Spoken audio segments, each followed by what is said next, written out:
وہ لوگ جو یہ پروگرام لے کر کے چل رہے ہیں کہ مسلمانوں کی صفوں میں کوئی قائد، کوئی رہبر، کوئی رہنما، کوئی لیڈر نہ پیدا ہو، وہ ایسے لوگوں پر الزام لگاتے ہیں کہ یہ بی جے پی کی بی پارٹی 25 کروڑ کی تعداد ہے ہماری، ہم تھوڑے لوگ نہیں ہیں، 25 کروڑ ہے، 25 کروڑ، لیکن ہماری سیاسی بے وزنی ایسی ہے کہ آج پورے ملک میں اگر ہمارے لیے کوئی آواز پارلیمنٹ پہ گونجتی ہے تو وہ اسد الدین اویسی نہیں ہے۔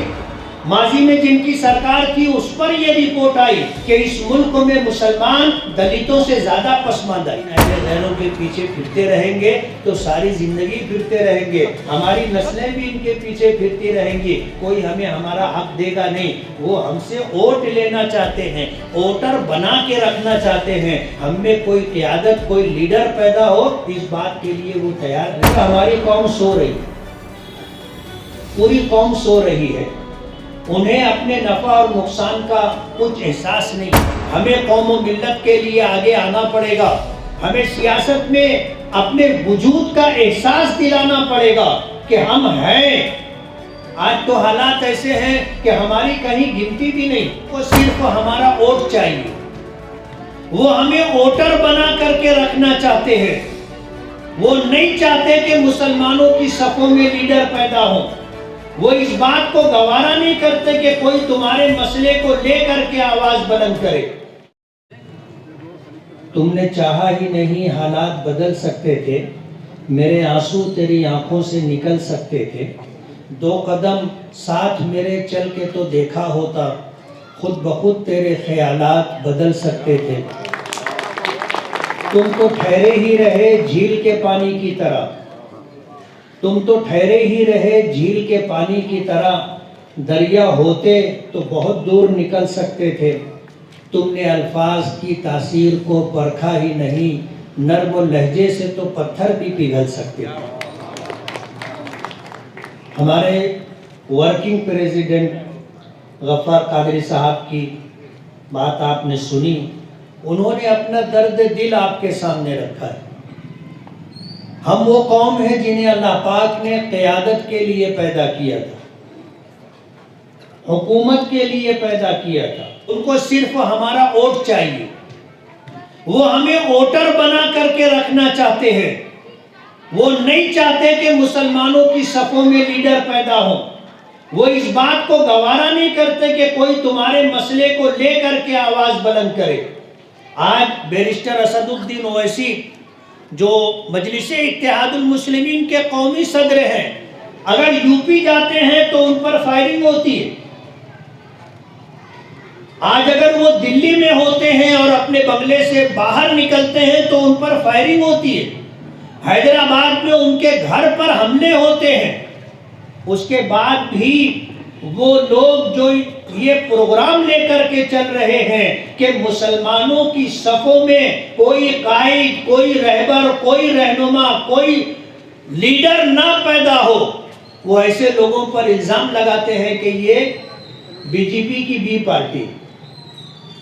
میں اس پر صفائی نہیں دینا چاہتا، صفائی وہ دیتے ہیں جو گنہگار ہوتے ہیں، صفائی وہ دیتے ہیں جو کمزور ہوتے ہیں، صفائی وہ دیتے ہیں جو اندیشوں میں زندگی گزارتے ہیں۔ ہم تو وہ بات کہتے ہیں جو ہمارا حق ہے، ہم تو وہ کام کرتے ہیں جس کام کے لیے اللہ نے ہمیں پیدا کیا ہے، جس کام کی ذمہ داری ہم کو دی ہے۔ ایمان والا کبھی محکوم نہیں رہ سکتا، اللہ نے اس کو قیادت کے لیے، سیادت کے لیے، حکومت کے لیے پیدا کیا ہے۔ ہمیں اللہ نے درد مند دل دیا ہے، ہمیں مفاد پرستی سے اٹھنا ہوگا، صرف اپنا ہی سمجھ کر کے کام کرتے رہیں، اس سے ہمیں ہٹنا پڑے گا، ہمیں قوم و ملت کے لیے آگے آنا پڑے گا، ہمیں سیاست میں اپنے وجود کا احساس دلانا پڑے گا کہ ہم ہیں۔ آج تو حالات ایسے ہیں کہ ہماری کہیں گنتی بھی نہیں۔ 1989 کی بات ہے، اسی کے آس پاس بھاگلپور کا فساد ہوا تھا اور دیش کا ایک تاریخی فساد تھا۔ مسلمانوں کا قتل عام ہوا تھا، اور آج تک مسلمانوں کی اجتماعی قبریں گاہے بگاہے ملتی ہیں۔ اس وقت جو ہے یہ فرقہ پرست پارٹیوں نے یہ پروگرام بنایا تھا کہ اس ملک میں حکومت اور قیادت کے لیے ہمیں مسلمانوں کی ووٹ کی ضرورت نہیں ہے۔ 2014 اور 2019 کا الیکشن آپ نے دیکھا، پارلیمنٹ کے الیکشن کے موقع پر جب فرقہ پرست پارٹیوں کی طرف مسلمانوں کی صفوں میں سے وہ لوگ نکل کر کے گئے جو اپنا ایمان، اپنا ضمیر بیچنا کوئی عیب کی بات نہیں سمجھتے تھے، جب ان کی چوکھٹ پر جا کر ناک رگڑی، پیشانی رگڑی اور یہ پیشکش کی کہ ہم آپ کا ساتھ دیں گے، ہم آپ کو ووٹ دیں گے اور دلائیں گے، تو ان کو یہ جواب ملا تھا کہ ہم کو تمہارے ووٹوں کی ضرورت نہیں ہے، تم کو جہاں جانا ہے آپ جاؤ۔ انہوں نے ایک لمبا پروگرام بنایا تھا، 1990 سے لے کر کے آپ دیکھ لو 2014 تک مسلسل انہوں نے محنت کی، اور شہر ہو، تعلقہ ہو، قصبہ ہو، چھوٹا دیہات ہو، ہر جگہ انہوں نے محنت کی اور خاموشی کے ساتھ مسلسل محنت کی، وہ اپنی منزل تک پہنچے۔ لیکن ہمیں مایوسی نہیں ہے، سورج جیسی مخلوق ایک صبح ہوتی ہے، نکلتا ہے، پوری دنیا کو روشنی دیتا ہے، لیکن وہ وقت بھی آتا ہے کہ وہ غروب ہو جاتا ہے۔ دنیا میں بڑے بڑے ظالم آئے اور عجیب و غریب حکومت کرنے والے لوگ آئے، لیکن ان کی بھی زندگی کا سورج غروب ہوا۔ سکندر کے متعلق آتا ہے کہ اس نے دنیا فتح کی تھی، بات غلط ہے، اس نے ایک بڑے حصے پر حکومت کی تھی، ہندوستان پر اس کی حکومت نہیں تھی، ملک دنیا کے ایک بڑے حصے پر حکومت کی تھی، اور پوری زندگی سکندر نے جنگ لڑتے لڑتے گزار دی تھی۔ 33 سال کی عمر میں اس کا انتقال ہوا۔ ظاہر بات ہے دنیا فتح کرنے کے لیے نکلا تھا، اور جس تیاری کے ساتھ نکلا تھا کوئی اس کا راستہ روکنے والا نہیں تھا، کوئی طاقت ایسی نہیں تھی جو اس کو روک دیتی۔ ملک چین جب پہنچا اور وہاں پر جب اس طرح کے حالات آئے تو وہاں پہ جو لوگ تھے انہیں مجبوراً مصالحت کرنی پڑی، اور صلح کرنے کے بعد جب ان کو سکندر کو کھانے کی دعوت دی اور دسترخوان بچھایا تو اس کے سامنے تشت بھر کر ہیرے جواہرات لا کر کے رکھ دیے۔ اس نے کہا کہ یہ کیا ہے؟ کہا کہ تناول فرمائیے، کھائیے۔ تو اس نے کہا کہ یہ کوئی کھانے کی چیز ہے کیا؟ تو کہا کہ آپ کیا کھاتے ہو؟ کہا کہ روٹی ہے، دال ہے، چاول ہے۔ تو کہا کہ یہ روٹی دال چاول آپ کو آپ کے ملک میں نہیں مل رہا تھا کیا؟ جو آپ اپنا ملک کو چھوڑ کر اتنی دور آ گئے ہیں، لاکھوں انسانوں کا قتل عام کیا، لوگوں کو بے گھر کیا، اتنی بڑی حکومت تھی، لیکن سورج تو غروب ہوا نا۔ ہمارے ہندوستان پر جن کی حکومت تھی انگریزوں کی، تاریخ کہتی ہے کہ ان کی سلطنت میں سورج غروب نہیں ہوتا تھا۔ اتنے بڑے حصے پر دنیا میں وہ حکومت کر رہے تھے کہ اگر کہیں سورج ڈوبا تو کہیں نہ کہیں جہاں ان کی حکومت ہوتی تھی وہاں سورج موجود رہتا تھا۔ 24 گھنٹہ ان کی سلطنت میں سورج غروب نہیں ہوتا تھا۔ لیکن ہمارے باپ دادا تھے جنہوں نے یہ طے کیا کہ اب ان کا بوریا بستر گول ہونا چاہیے، قربانی دی اور اپنی صفوں میں اتحاد پیدا کیا، اور اس بات کو محسوس کیا کہ ہندوستان کی فوج لے کر کے یہ پوری دنیا پر حکومت کر رہے ہیں، اگر ہم نے ان سے ہندوستان لے لیا تو دنیا پر خود بخود ان کی حکومت ختم ہو جائے گی۔ ایک لمبی تاریخ ہے، آپ کو پتا ہے، آپ نے بارہا سنا ہوگا، لاکھوں علماء نے قربانی دی، لاکھوں مسلمانوں نے قربانی دی، اور جب یہ موڑ آیا اور بات سامنے آئی کہ ہم اکیلے لڑ کر کے جنگ نہیں جیت سکتے تو برادران وطن کو ساتھ لیا۔ مہاتما گاندھی جو افریقہ میں تھے ان کو بلا کر کے مہاتما کا خطاب دیا مولانا شوکت علی نے بمبئی کا اپنا بنگلہ بیچ کر کے ان کے پیچھے سارا سرمایہ لگایا. ہندوستان میں مسلمانوں نے گاندھی جی کو اپنے کاندھوں پر بٹھا کر کے گھمایا اور ایک اتحادی ایک طاقت بنائی, اور پھر تمام ہندوستانیوں نے مل کر کے انگریز کو بوریا بستر گول کرنے پر مجبور کر دیا. آج ایک جزیرے میں ان کی حکومت ہے. مایوسی نہیں ہے, کسی کا بھی عروج اور کسی کا بھی اقتدار ہمیشہ نہیں رہتا. اور یہ بات آپ لکھ کر کے رکھ لیجئے کہ ظلم کے ساتھ کسی کی حکومت باقی نہیں رہتی. اس کائنات کے پیدا کرنے والے کے نزدیک سب سے بڑا جرم شرک کے بعد ظلم ہے. شرک کے بعد ظلم ہے. علماء نے لکھا ہے کہ اللہ کی شان میں شرک سب سے بڑا ظلم ہے, یعنی ظلم کا ہی ایک حصہ ہے. ظلم کے ساتھ کسی کا اقتدار باقی نہیں رہتا. آج اگر لوگوں کو بے روزگار کیا جا رہا ہے, آج اگر لوگوں کی عزتیں محفوظ نہیں ہیں, آنے والی نسلوں کو, نوجوانوں کو, تعلیم یافتہ لوگوں کو اگر روزگار نہیں مل رہا ہے, اور ملک کا پورا سرمایہ سمیٹ کر کے اگر چند دھنا سیٹوں تک پہنچایا جا رہا ہے, تو ظاہر بات ہے یہ زیادہ دن چلنے والی بات نہیں. ہمیں مایوسی نہیں ہے. میں ایک جگہ بیٹھا ہوا تھا, ہمارے سارے ہندو دوست سیاسی لوگ بیٹھے ہوئے تھے, اور ملک میں جو کچھ چل رہا ہے اس پر انہوں نے گفتگو شروع کی. میں بالکل خاموش بیٹھا تھا اور میں صرف ان کی بات سن رہا تھا. لیکن مجھے ایسا لگا کہ اس میں کچھ لوگ یہ چاہتے ہیں, اور اس طرح کی بات وہ کہہ رہے تھے کہ میں بھی کچھ کہوں. پھر بھی میں خاموش تھا, رہ نہیں گیا ان سے. تو کہنے لگے کہ آپ کچھ کہہ نہیں رہے عمدار صاحب.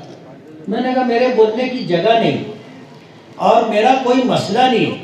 کہنے لگے آپ کا کیوں مسئلہ نہیں؟ میں نے کہا ہماری قوم سو رہی ہے, پوری قوم سو رہی ہے. انہیں اپنے نفع اور نقصان کا کچھ احساس نہیں. ایک بات. دوسری بات یہ کہ آج جو کچھ ہو رہا ہے یہ تو ہمارے ساتھ پہلے دن سے ہو رہا ہے, یہ کوئی نئی بات تھوڑی ہے.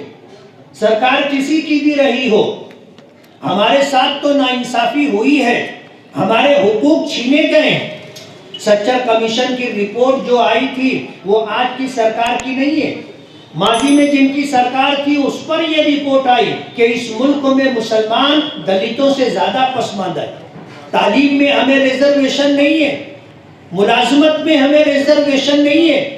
سرکار کی طرف سے جو پالیسیاں بنتی ہیں, جو اسکیم بنتی ہے, مسلمانوں کو سائڈ سے رکھا جاتا ہے. تو ہم تو پہلے سے محروم اور ونچت ہیں. ہم تو اپنی محنت کرتے ہیں اور کماتے ہیں اور گزارا کرتے ہیں. ہم تو اس ملک میں چوتھے نمبر کے شہری بنا دیے گئے, حالانکہ ہم اس ملک میں دوسری سب سے بڑی اکثریت ہے. 25 کروڑ کی تعداد ہے ہماری. ہم تھوڑے لوگ نہیں ہیں, 25 کروڑ ہیں, 25 کروڑ. لیکن ہماری سیاسی بے وزنی ایسی ہے کہ آج پورے ملک میں اگر ہمارے لیے کوئی آواز پارلیمنٹ پہ گونجتی ہے تو وہ اسد الدین اویسی کی. ابھی آپ نے ڈاکٹر غفار قادری سے سنا کہ 3 طلاق کا مسئلہ ہو, اوقاف کی بات ہو, CA کی بات ہو, اگر 370 کی بات ہو, 35A کی بات ہو, موب لنچنگ کی بات ہو, آواز اگر کسی کی بلند ہوتی ہے تو وہ اسد الدین اویسی کی. اور جس وقت پارلیمنٹ ہال میں یہ وشے ہوتا ہے اور اس پر گفتگو ہوتی ہے تو اس وقت 23 مسلمان ممبر آف پارلیمنٹ وہاں موجود ہوتے ہیں, کسی کا منہ نہیں کھلتا. میں ایک بات آپ کو اور بھی بتا دوں,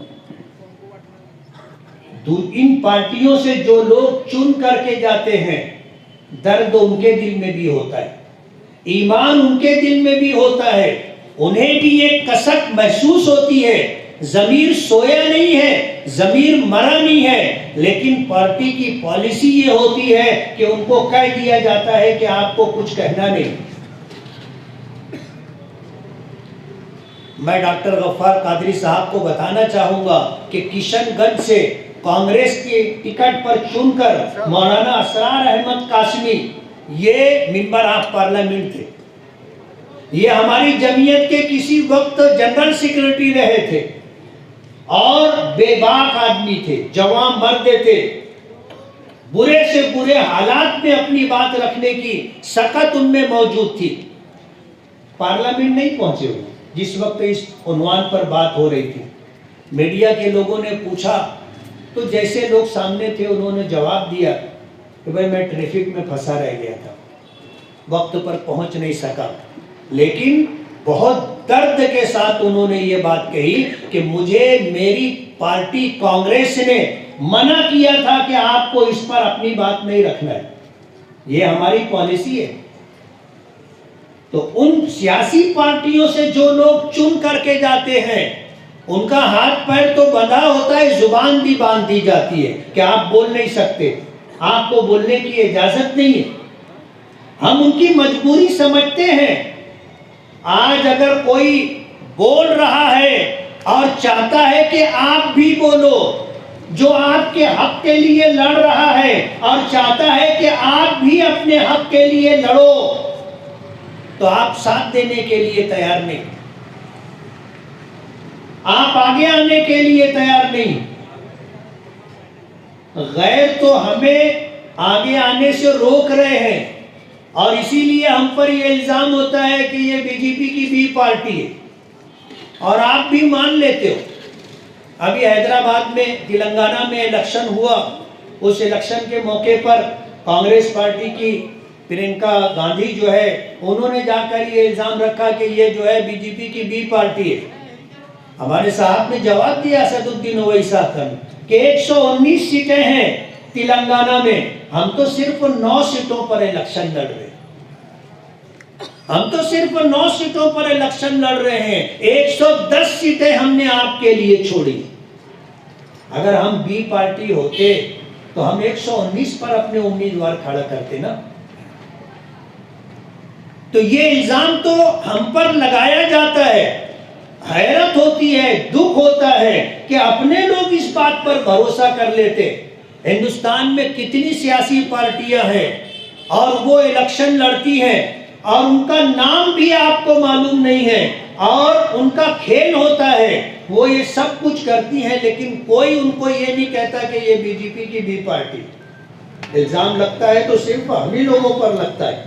کہ ہمارے شکیل پٹیل صاحب آئے, وقت بھی ختم ہو رہا ہے. میں آپ کو بتا دوں کہ تاج آباد میں جھوپڑ پٹیوں کے جو مسائل تھے, جب میں پچھلے سال ناگپور ادھیویشن میں آیا تھا, سرمائی اجلاس میں آیا تھا, تو اس وقت جو ہے اپنی بات انہوں نے میرے سامنے رکھی تھی اور ہم نے کوشش کی تھی کہ جس جھوپڑ پٹی کو بسے ہوئے 100 سال کا عرصہ گزر رہا ہے اس میں اکثریت ہمارے مذہبی دینی بھائیوں کی ہے اور انہیں ایک سازش کے تحت محروم کرنے کی کوشش کی جا رہی ہے. 20 سال 25 سال سے جو بسے ہوئے ہیں ان کا نوٹیفیکیشن نکلا, ان کے نام موجود ہیں, لیکن اس جھوپڑ پٹی جس میں اقلیت کے لوگ مسلمان لوگ رہتے ہیں ان کا نام نہیں ہے. ہم نے کوشش کی تھی پچھلے سال بھی, نوٹیفیکیشن میں ان کا نام آ گیا. ابھی ہم نے اس بات کی پورا ڈیلیگیشن لے جا کر کے ہم نے منسٹر سے مل کر کے ان کے سامنے اپنی بات رکھی کہ جس طرح اوروں کو جو ہے پٹے پر جگہ دی جا رہی ہے تو اس جھوپڑ پٹی کو بسے ہوئے 100 سال کا عرصہ گزر گیا, ان کا حق پہلا ہے اور ان کو جگہ ملنی چاہیے پٹے پر. ہم نے آج شکیل بھائی نے بتایا کہ وہاں 15,000 لوگ بستے. 15,000 لوگ ایک گھر میں, اگر آپ 5-7 لوگ بھی دیکھ لو تو کتنے لوگ ہیں, کتنے گھر کے لوگ ہیں کہ اگر ان کو یہ حق ملے گا تو وہ عزت و آبرو کے ساتھ چھت کے نیچے زندگی گزار سکے. غیر تو ہمارے خلاف کر ہی رہے ہیں جو کر رہے ہیں, ہمارے لیے بھی لڑنے والا کوئی نہیں, ہمارے حق کے لیے آواز اٹھانے والا کوئی نہیں. یہ کام ہمیں خود کرنا ہوگا. کہتے ہیں نا کہ بل ہو تو اپنا, طاقت ہو تو اپنی. ہم دوسروں کے سہارے کب تک چلیں گے؟ کوئی ہمارا نہیں ہے, کوئی ہمارا ہمدرد اور کوئی ہمارا خیر خواہ نہیں ہے. ہمیں اپنی لڑائی خود لڑنی ہوگی, اپنے حق کے لیے ہمیں خود اٹھنا ہوگا, آواز ہمیں خود اٹھانی ہوگی, اور اپنی صفوں میں سے شکیب الرحمان جیسے اور بھی بہت سارے جیالے ہیں, ان کو آگے لا کر کے ان کو قیادت کا موقع آپ کو دینا پڑے گا. تب کہیں جا کر کے ہم صدیوں سے محروم ہیں. ایک لمبی لڑائی ہمارے سامنے ہے, ہمیں صدیوں تک محنت کرنی ہے, تب جا کر کے ہمیں اپنا حق ملے گا. مایوسی نہیں ہے, یہ تو اوپر والے کی ربوبیت ہے کہ وہ پوری کائنات میں بسنے والے تمام مخلوق کو وہ ان کا حق دیتا ہے. ہمیں مٹانے کی بہت کوشش کی گئی, لیکن ہمیں کوئی مٹا نہیں سکا اور نہ مٹا سکے گا. ہم رہیں گے. اور اس ملک میں موب لنچنگ میں 10-20 لوگوں کو شہید کر دینا, فسادات کر کے 100-200 لوگوں کو مار دینے سے ہندوستان میں مسلمان ختم نہیں ہو جائیں گے. یہ تو ہمارا حوصلہ توڑنے کی کوشش ہے, لیکن ہم کبھی حوصلہ ہارتے نہیں. شرط یہ ہے کہ آپ اگر میرا درد, میری بات سمجھتے ہو تو آپ کو یہ سمجھنا ہوگا کہ قیادت اور سیادت کے لیے اپنی صفوں میں اتحاد پیدا کر کے کسی کو آگے بڑھانا ہوگا, اور وہی آپ کی قیادت کرے گا اور آپ کا حق دلا سکے گا. ہم ان اہل غیروں کے پیچھے پھرتے رہیں گے تو ساری زندگی پھرتے رہیں گے, ہماری نسلیں بھی ان کے پیچھے پھرتی رہیں گی. کوئی ہمیں ہمارا حق دے گا نہیں. وہ ہم سے ووٹ لینا چاہتے ہیں, ووٹر بنا کے رکھنا چاہتے ہیں. ہم میں کوئی قیادت, کوئی لیڈر پیدا ہو, اس بات کے لیے وہ تیار نہیں ہے, اور یہ ہمیں سمجھنا ہوگا, اور یہی پیغام دینے کے لیے میں آیا ہوں. بہت بہت شکریہ.